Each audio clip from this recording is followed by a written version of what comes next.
qui a été dirigé par notre frère Révolus. Et merci à notre frère Eximon qui préside l'assemblée de ce soir. Nous disons merci à tous les frères et sœurs qui sont connectés ce soir pour étudier la parole de Dieu. Et nous remercions du côté de la technique nos sœurs Gloria et Flore qui font tout ce qu'il faut afin que nous puissions avoir cette étude. Que la gloire soit rendue à notre Dieu, l'Éternel Tout-Puissant qui nous a donné la vie et qui continue à nous maintenir en vie en ce moment précis. Le thème de ce soir, le sujet, c'est dans quel état d'esprit, c'est dans quel état spirituel on se trouve 2000 ans après la mort et la résurrection de notre Seigneur Jésus-Christ. En tout cas pour les vivants que nous sommes dans les corps.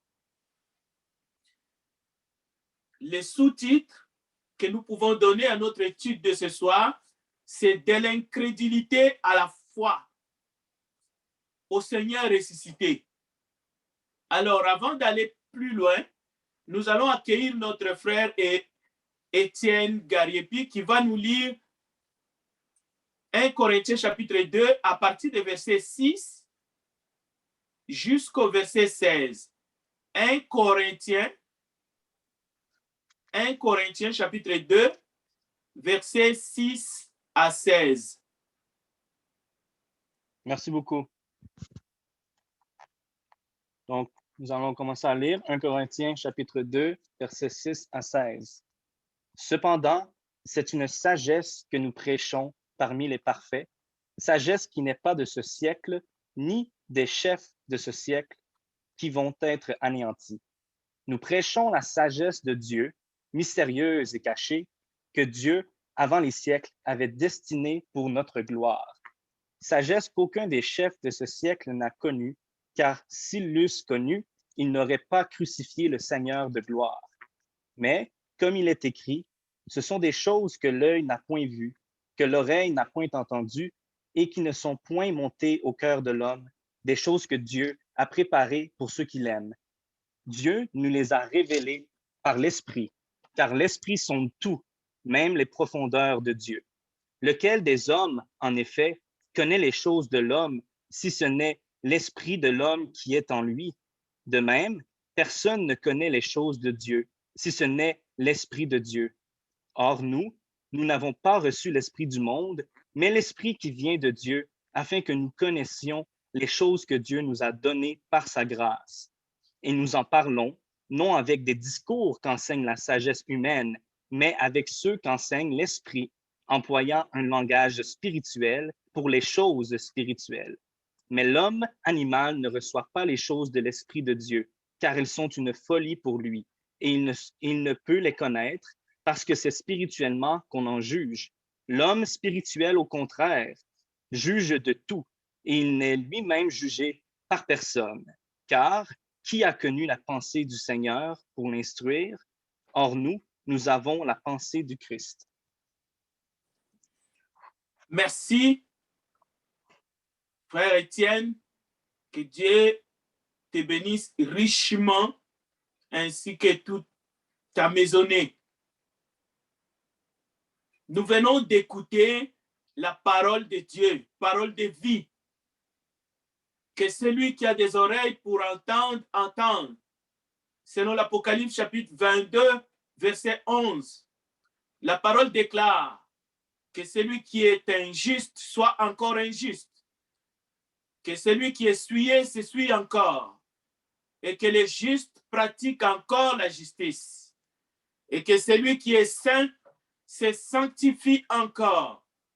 Voici, je viens bientôt, et ma rétribution est avec moi pour rendre à chacun selon ce qu'est son œuvre. Je suis l'alpha et l'oméga, le premier et le dernier, le commencement et la fin.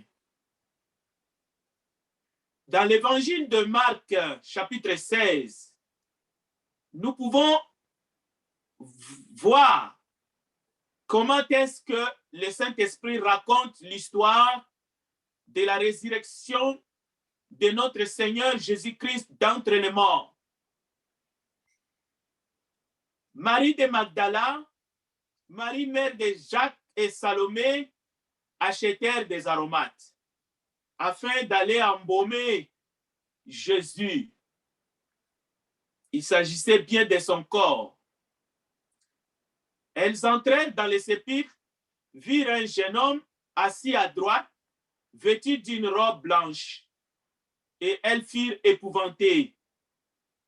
Il leur dit, ne vous épouvantez pas, vous cherchez Jésus de Nazareth qui a été crucifié. Il est ressuscité, il n'est point ici. Voici les lieux où on l'avait mis. Mais allez dire à ses disciples et à Pierre qu'il vous précède en Galilée. C'est là que vous le verrez comme il vous l'a dit. Elles sortirent du sépulcre et s'enfuirent. La peur et les troubles les avaient saisies et elles ne dirent rien à personne à cause de leur effroi. Jésus étant ressuscité le matin du premier jour de la semaine, apparut d'abord à Marie de Magdala, de laquelle il avait chassé 7 démons. Elle alla emporter la nouvelle à ceux qui avaient été avec lui et qui s'affligeaient et pleuraient. Le verset 11 de Marc chapitre 16 stipule de manière claire et nette, quand ils entendirent qu'il vivait et qu'elle l'avait vu, ils ne le crurent point. Et après cela, Jésus apparut sous une autre forme à 2 d'entre eux qui étaient en chemin pour aller à la campagne. Ils revirent l'annoncer aux autres qui ne le crurent pas non plus. Enfin, il apparut aux 11 pendant qu'ils étaient à table. Il leur reprocha leur incrédulité et la dureté de leur cœur. Pourquoi? Parce qu'ils n'avaient pas cru ceux qu'il avait vus ressusciter. Au verset 15, puis il leur dit, allez par tout le monde et prêchez la bonne nouvelle à toute la création. Celui qui croira et qui sera baptisé sera sauvé, mais celui qui ne croira pas sera condamné. Le verset 17, Jésus insiste auprès des siens, de ses disciples, voici les miracles qui accompagneront ceux qui auront cru à mon nom. Ils chasseront les démons, ils parleront de nouvelles langues, ils saisiront des serpents, s'ils boivent quelques breuvages mortels, il ne leur fera point de mal. Ils imposeront les mains aux malades et les malades seront guéris. Le Seigneur, après leur avoir parlé, fit enlever au ciel et il s'assit à la droite de Dieu. Le verset 20 stipule, et ils s'en allèrent prêcher partout. Le Seigneur travaillait avec eux et confirmait la parole par les miracles qui l'accompagnaient. Les serviteurs, entre guillemets, qui ont mal compris les paroles de Christ ressuscité à ses disciples réunis, qui pleuraient et s'affligeaient, et qui ne croyaient pas à plusieurs reprises à sa résurrection, alors qu'il les avait prédit. Ces serviteurs ont mal compris les paroles du Seigneur, Jésus le ressuscité. Ils ont cru que le pouvoir miraculeux, ici dans ces textes, est donné aux chrétiens de tous les temps. Et en les faisant, ils ont forcé les textes bibliques, les Écritures. Mais aujourd'hui, nous constatons avec stupéfait que ce pouvoir est quasi absent chez eux. Mais nous professons haut et fort que le Seigneur est vivant, le ressuscité est vivant et il continue à agir et beaucoup restent incrédules. Et nous voulons ce soir que chacun d'entre nous et que ce message soit proclamé, que Jésus est bel et bien vivant et il continue à agir et c'est en lui que nous devrions mettre toute notre foi et que nous devrions faire toute notre confiance et non à ceux qui prétendent détenir le pouvoir de faire les choses qui sont citées dans ces versets. Dans Matthieu chapitre 28, à partir du verset 1er, nous avons à peu près le même récit, mais en d'autres mots. Le texte est clair. À partir du verset 1er, après le sabbat, à l'aube du premier jour de la semaine, Marie de Magdala et l'autre Marie allèrent voir le sépulcre. La Bible nous dit qu'il y eut un grand tremblement de terre car un ange du Seigneur descendit du ciel, vint rouler la pierre et s'assit dessus. Et son aspect était comme l'éclair et son vêtement blanc comme la neige. Les gardes tremblèrent de peur et d'un virent comme morts. Mais l'ange prit la parole et dit aux femmes, pour vous, ne craignez pas, car je sais que vous cherchez Jésus qui a été crucifié. Il n'est point ici, il est ressuscité comme il l'avait dit. Venez, voyez le lieu où il était couché. Et allez promptement dire à ses disciples qu'il est ressuscité des morts. Et voici, il vous précède en Galilée. C'est là que vous le verrez. Voici, je vous l'ai dit. Elles s'éloignèrent promptement du sépulcre avec crainte et avec une grande joie. Et elles coururent porter la nouvelle aux disciples. La parole de Dieu dit au verset 9, et voici Jésus vint à leur rencontre et dit, je vous salue. Elles s'approchèrent pour saisir ses pieds et elles se prosternèrent devant lui. Alors Jésus leur dit, ne craignez pas, allez dire à mes frères de se rendre en Galilée, c'est là qu'ils me verront. Pendant qu'elles étaient en chemin, quelques hommes de la garde entrèrent dans la ville et annoncèrent aux principaux sacrificateurs tout ce qui était arrivé. Nous avons ici deux témoignages.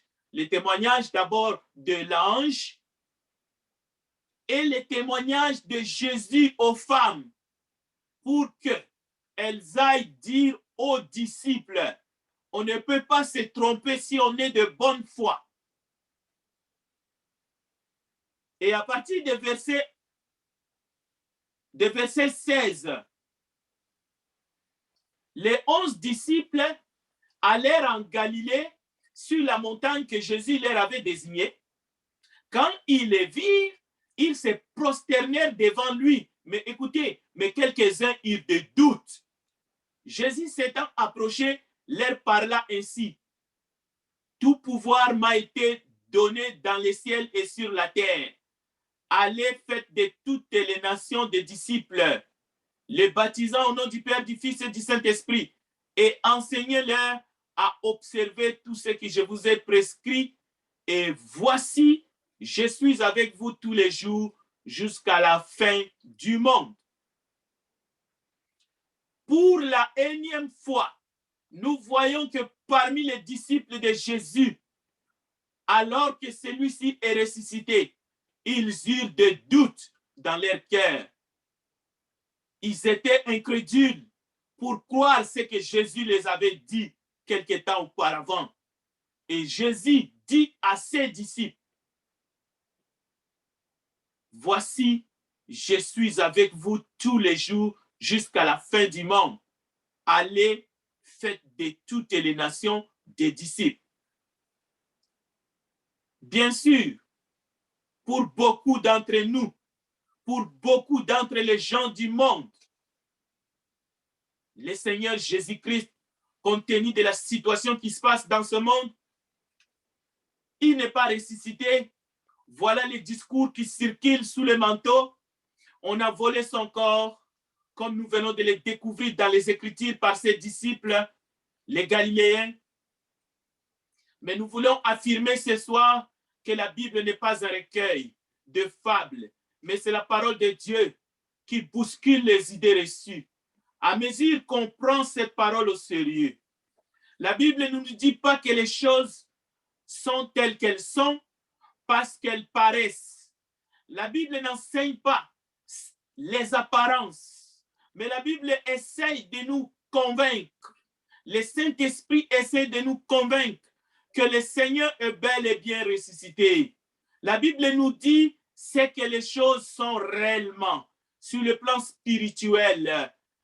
C'est pour cela que l'homme spirituel peut recevoir les choses de Dieu, tandis que l'homme animal est tout simplement incapable de recevoir les choses de Dieu.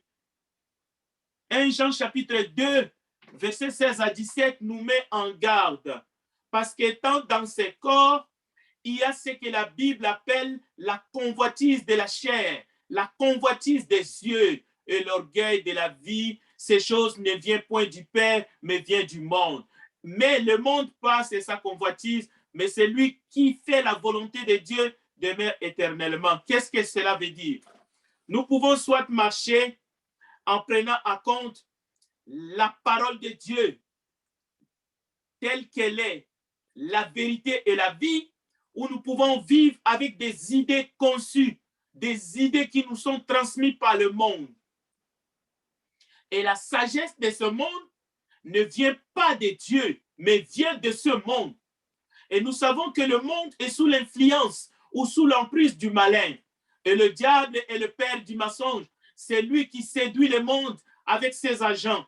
Ils empêchent l'humain, ils empêchent les humains d'adorer le vrai Dieu, le Créateur, le Seigneur, notre Sauveur, les ressuscités. Mais par contre, ils détournent la foi des humains, la foi des hommes et des femmes, afin que ceux-ci adorent les créatures au lieu d'adorer le Créateur. Ils falsifient le plan du salut de Dieu dans le but de semer la confusion, de semer le doute, et c'est là, pour y arriver, le diable déploie toutes ses stratégies. Mais il y a trois éléments que nous voulons dénoncer par cet enseignement. Il s'agit de l'orgueil de la vie, la convoitise des yeux et la convoitise de la chair. Voilà les trois astuces que l'ennemi, l'adversaire, l'antichrist utilise pour endormir les chrétiens, les élus s'il est possible. Nous croyons tous que le Créateur, c'est lui qui vient de déclarer dans Matthieu chapitre 28, tout pouvoir m'a été donné dans le ciel et sur la terre. Notre Créateur, le Seigneur, elle est tout puissant. Mais le diable, qui a été précipité depuis un certain temps, a une certaine puissance, mais il a surtout cette manie de se déguiser et surtout d'user de la tromperie, de la philosophie, de toutes sortes de théories pour tromper par la ruse le peuple de Dieu. Et cela n'est pas facile à détecter. Voilà pourquoi la prédication doit être la norme. La Bible nous dit, même le chef des armées de l'Éternel, l'archange Michel, est plus puissant que lui. Mais par la foi en Christ, nous pouvons lui résister. Et la parole stipule dans Jacques chapitre 4, verset 7, soumettez-vous donc à Dieu, résistez au diable et il fuira loin de vous. Approchez-vous de Dieu et il s'approchera de vous. Nettoyez vos mains pécheurs, purifiez vos cœurs, hommes irrésolus. Mais ce n'est pas ce qui se passe aujourd'hui dans les humains, dans le cœur et dans la tête de beaucoup de gens, à cause des situations difficiles, des épreuves que nous traversons ces temps-ci étant dans ce monde. Il y a des tentations. La parole déclare chacun est tenté quand il est attiré et amorcé par sa propre convoitise. Puis la convoitise, lorsqu'elle a conçu, affronte le péché. Et le péché étant consommé produit la mort. Notre chair a des désirs contraires à ceux de l'esprit. Galates chapitre 5, versets 19 à 20. Donc, prenez garde à vous-même, de peur que vos cœurs ne s'appesantissent par les excès du manger et du boire et par les soucis de la vie, et que ces jours ne viennent sur vous à l'improviste, car il viendra comme un filet sur tous ceux qui habitent sur la face de toute la terre. Veillez donc et priez en tout temps, afin que vous ayez la force d'échapper à toutes ces choses qui arriveront et de paraître debout devant le Fils de l'homme. Jésus enseignait les jours dans les temps et il allait passer la nuit à la montagne appelée montagne des Oliviers. Et tout le peuple dès le matin se rendait vers lui dans les temples pour l'écouter. Peuple de Dieu, la situation dans laquelle nous nous trouvons n'est pas quelque chose que nous devrions dire, oh, c'est nouveau. Cette situation était inattendue. La parole ne nous a jamais avertis par rapport à une telle situation. Non, la Bible nous a tout le temps dit, ne dormez pas, veillez et priez. Priez pour vous-même. Priez afin que votre foi ne défaille point. Priez pour votre famille. Priez pour les gens de votre pays. Priez pour vos voisins et priez pour le monde. Prions pour le salut des âmes. Dieu cherche des hommes et des femmes qui ont mis toute leur confiance au Seigneur Jésus-Christ, à son œuvre de la croix à Golgotha. L'orgueil de la vie peut faire que nous allons, au lieu de garder les yeux fixés vers notre Seigneur et notre Sauveur, nous puissions justement nous inquiéter outre mesure par rapport à tout ce qui arrive. La majorité des gens dans cette planète sont devenus incrédules. Les gens n'ont pas peur, ni honte, ni froid dans les yeux de s'autoproclamer comme étant des laïcs ou des athées. Mais la parole de Dieu nous enseigne qu'il y a bel et bien un Créateur, un Seigneur Dieu tout-puissant là-haut, mais qui est parmi nous et qui a dit à ses disciples, je suis avec vous tous les jours jusqu'à la fin du monde. Mais l'orgueil de la vie, c'est une très haute opinion de sa propre valeur personnelle. Voilà pourquoi aujourd'hui, on a poussé les gens à ne plus croire à rien, à ne plus croire au Créateur, c'est lui qui a créé toutes choses, mais aujourd'hui, on se retrouve, on demande aux gens dans le monde entier de croire aux scientifiques, de croire au moins qu'on peut s'en sortir du trouble dans lequel nous nous trouvons en acceptant ce qu'on nous propose comme solution. Eh bien, c'est une question de foi aussi.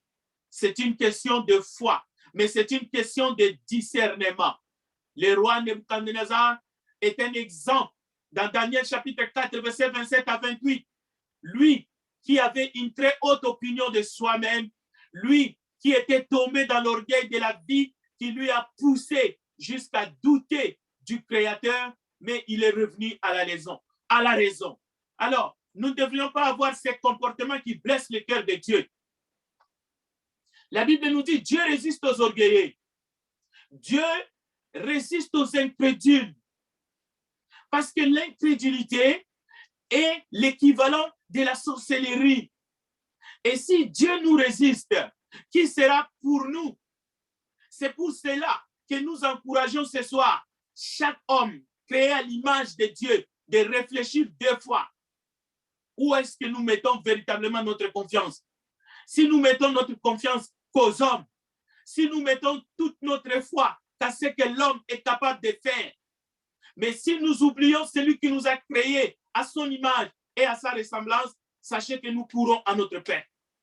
Dans Jean chapitre 20, la Bible nous parle d'un certain Thomas, mais qui était disciple de Jésus. Mais lorsque Jésus est ressuscité, il n'a pas cru justement à ce que les autres disciples lui ont dit. Lui, il a dit, si je ne vois dans ses mains la marque des clous, et si je ne mets mon doigt dans la marque des clous, et si je ne mets ma main dans son côté, je ne croirai point. La parole nous dit dans Jean 20, 26, 8 jours après, les disciples de Jésus étaient de nouveau dans la maison et Thomas s'est trouvé avec eux. Jésus vint, les portes étant fermées, se présenta au milieu d'eux et dit, la paix soit avec vous. Puis il dit à Thomas, avance ici ton doigt et regarde mes mains. Avance aussi ta main et mets la main dans mon côté. Ne sois pas incrédule, mais crois. Thomas lui répondit, mon Seigneur et mon Dieu. Jésus lui dit, parce que tu m'as vu, tu as cru. Heureux ceux qui n'ont pas vu et qui ont cru. Ces trois domaines que le diable utilise, notre adversaire, pour nous soumettre à sa volonté, aura des conséquences à la fin de notre vie ici-bas sur la terre. Et nous ne devrions pas satisfaire notre chair, les désirs de notre chair pour attrister le cœur de Dieu. Dieu contemple le Dieu des cieux, le Dieu de Jésus-Christ qui est au milieu de nous, qui regarde chaque être humain pendant son parcours ici-bas, cherche véritablement des hommes et des femmes qui croient en lui. Mais n'oubliez pas qu'il y a des faux prophètes, comme il y a eu de faux apôtres, et il y aura toujours des faux docteurs qui introduiront des sectes pernicieuses, reniant le maître qui les a rachetés, mais qui attireront sur eux une ruine soudaine. Alors c'est pour cela, nous devons nous rappeler toujours que Lazare était malade. Lazare est mort. Et Lazare, il a passé 4 jours dans sa tombe. La parole déclare qu'il sentait mauvais. Mais sa sœur a dit, Seigneur, je sais que mon frère ressuscitera au dernier jour. Et dans Jean chapitre 11, à partir du verset 17, vous pouvez aller lire jusqu'au verset 24. Marthe répondit, je sais, répondit Marthe, qui ressuscitera à la résurrection au dernier jour. Jésus lui dit, je suis la résurrection et la vie. Celui qui croit en moi vivra quand même, il serait mort. Et quiconque vit et croit en moi ne mourra jamais. Crois-tu cela? Elle lui dit, oui Seigneur, je crois que tu es le Christ, le Fils de Dieu qui devait venir dans le monde. Ayant ainsi parlé, elle s'en alla, puis elle appela secrètement Marie, sa sœur, et lui dit, le maître est ici, et il te demande. Dès que Marie eut entendu, elle se leva promptement et alla vers lui. Chers frères, chères sœurs, chers amis, vous qui nous suivez ce soir, l'apôtre Pierre, l'un des disciples rapprochés de notre Seigneur, nous enseigne que nous devons faire très attention. Vous avez vécu sûrement des choses horribles dans votre vie. Il y en a qui ont perdu des êtres chers. Il y en a qui vivent en ce moment même des choses, des drames terribles. Il y en a qui sont malades dans leur propre chair. Je ne sais quoi vous dire, mais j'aimerais vous parler d'un Seigneur, mais un Seigneur qui est ressuscité, qui est tout puissant, mais qui nous parle au-delà de la mort physique, au-delà de la mort de Lazare, qui est mort il y a de cela 4 jours, et qui parle à Marthe, et qui parle à Marie en ces termes tels que nous pouvons les lire dans les Saintes Écritures, Jean chapitre 11. Pierre nous dit, si Dieu n'a pas épargné les anges qui ont péché, mais il les a précipités dans les abîmes des ténèbres et les réserve pour le jugement, cela sera pareil pour les incrédules de notre temps, pour ceux qui ne croient pas que Jésus-Christ est ressuscité et qu'il est vivant, en dépit de toute pandémie, en dépit de toute maladie, en dépit de toute votre situation, quoi qu'il vous arrive dans votre vie, et même de votre propre mort physique, qui pourrait intervenir d'un moment à l'autre. La parole de Dieu déclare, 2 Pierre chapitre 2, à partir du verset 1er, vous pouvez le lire vous-même. Le Seigneur s'est délivré de l'épreuve, les hommes pieux, et réservé les injustes pour être punis au jour du jugement. Ceux surtout qui vont après la chair dans un désir d'impureté et qui méprisent l'autorité. Audacieux et arrogants, ils ne craignent pas d'injurier les gloires, tandis que les anges supérieurs, en force et en puissance, ne portent pas contre elles des jugements injurieux dans le Seigneur. Combien ont injurié, combien ont blasphémé, combien disent n'importe quoi à cause de ce qui arrive, à cause de tout ce qui se passe aujourd'hui dans ce monde. Lisez 2 Pierre chapitre 2, Lisez aussi dans le livre de Jude, au chapitre 1, vous allez voir, ce sont des messages sans égal. La Bible nous dit au verset 5 de Jude, je veux que vous rappelez à vous qui savez fort bien toutes ces choses, que le Seigneur, après avoir sauvé le monde et l'avoir tiré, après avoir sauvé le peuple et l'avoir tiré du pays d'Égypte, fit ensuite périr les incrédules qu'il a réservés pour le jugement du grand jour, enchaînés éternellement par les ténèbres. Les anges qui n'ont pas gardé leur dignité, mais qui ont abandonné leur propre demeure, que Sodome et Gomorrhe et les villes voisines qui se livrèrent comme eux à l'impudicité et à des vices contre nature sont donnés en exemple, subissant la peine d'un feu éternel. Malgré cela, ces hommes aussi, entraînés par leur rêverie, suivent pareillement leur chair, méprisent l'autorité et injurient les gloires. Ce n'est pas une excuse qu'à cause des souffrances, qu'à cause de maladies, qu'à cause des prières peut-être non exaucées ou à cause de ce que vous ne comprenez pas, vous refusez de croire à celui qui vous appelle, à sa grâce, Jésus-Christ, qui a été immolé pour vos péchés. Vous serez jugés. Mais aujourd'hui, Dieu vous aime. Il vous tend la main. La mort physique n'est pas la fin ultime. Mais aujourd'hui, si vous voulez vivre éternellement, vous devez croire à celui qui est mort et ressuscité pour vous, Jésus-Christ le juste. Comme au premier siècle, Thomas avait étalé son doute devant tous les disciples et devant le monde entier. Aujourd'hui encore, il y a des gens qui étalent leur incrédulité à la face du monde à cause soit du COVID-19 ou à cause d'un autre virus ou à cause du cancer ou à cause de la mort physique. Mais écoutez bien, les martyrs au premier siècle sont morts. Ils ont été torturés au premier siècle.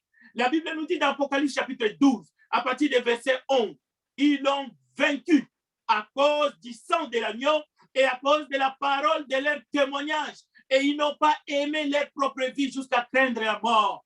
Qu'est-ce que vous dites? Qu'est-ce que vous déclarez? Quel est votre témoignage? C'est pourquoi, bien-aimés, réjouissez-vous, cieux, et vous qui habitez dans les cieux.